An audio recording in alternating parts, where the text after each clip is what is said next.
This honorable court and respectfully ask this court to accept this plea on today. All right. Thank you, Mr. Matthews.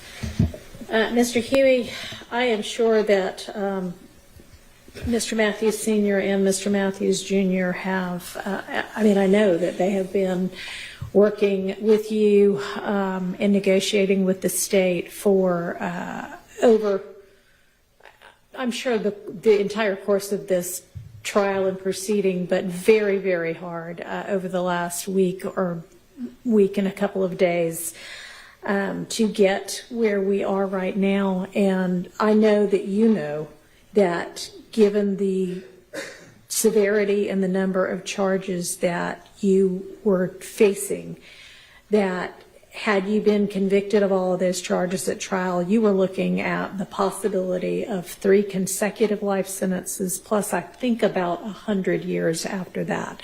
So the fact that the state is recommending jointly with your attorneys that your total sentence be 25 years with 9 of those to serve is, it's frankly remarkable. And something that you should not take for granted or take lightly at all. These are very serious charges, and I hear what both Mr. Matthews have said about the challenges facing you in your life, and I am sorry for the loss of your father. One would hope that to have anybody that they love taken from them in a violent way like murder might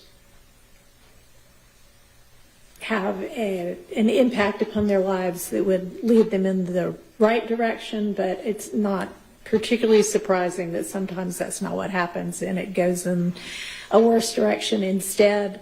I hope that with your age and with having really been faced with the distinct possibility of spending the entirety of the rest of your life in prison, the fact that you are getting this opportunity is not going to be wasted. I hope that you appreciate what the Matthews have done to go out of their way to line up somebody to be looking out for you when you are released from prison.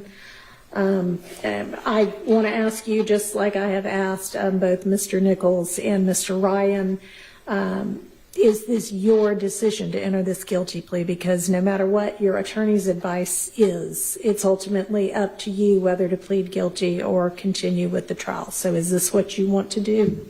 Yes, ma'am. All right. And have you had enough time to consider all of the different scenarios and to discuss everything you wanted to with your attorneys?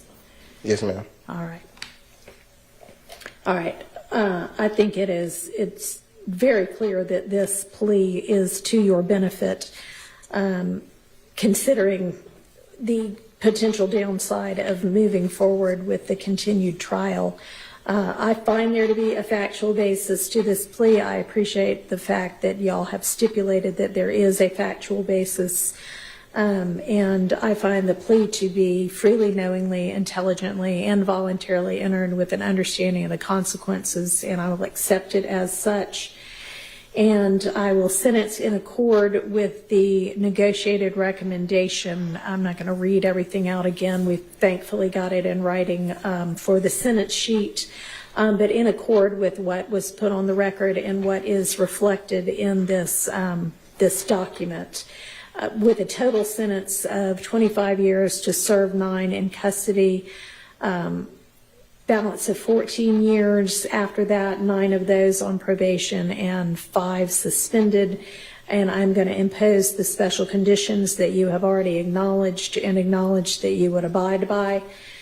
And, you know, somebody with a high school diploma, which is more than a whole lot of people ever achieve. So you've already achieved and proven that you can achieve good things. And who is only 28 years old, and who can really look down and already see the light of day for a release date. You need to make sure that during your time incarcerated that you don't pull any other kind of thing that you have been, that you actually are pleading guilty to at least some of by having contraband or in any other way getting in trouble, because that's not going to bode well. I am going to recommend a transition program for you. I know that there's a lot of different job training available in our correction system, so I hope that you take advantage of that. And whether it's a commercial driver's license or whether you find something else that you want to do while you're in there, be making good use of your time while you're in there and furthering yourself. And you have had a fine example next to you for the past 2 years of what somebody can do with their lives. So don't forget about that, and be the father that you need to be and that you ought to be to your very young children. They're still going to be very young when you get out. And please make sure that you abide by all your probationary conditions, because if you don't, then you're going to be back to see me. And because I recognize how much of a break you're getting right now, I'm probably not going to be as lenient if you come back before me again, because you are getting a huge opportunity to turn your life around, okay? Yes, ma'am. All right, so that's the sentence of the court, and I want to wish you good luck and good fortune. You can get through the next few years, and then you can have the rest of your life to do good work with. Can you address the court? Yes. I should have asked.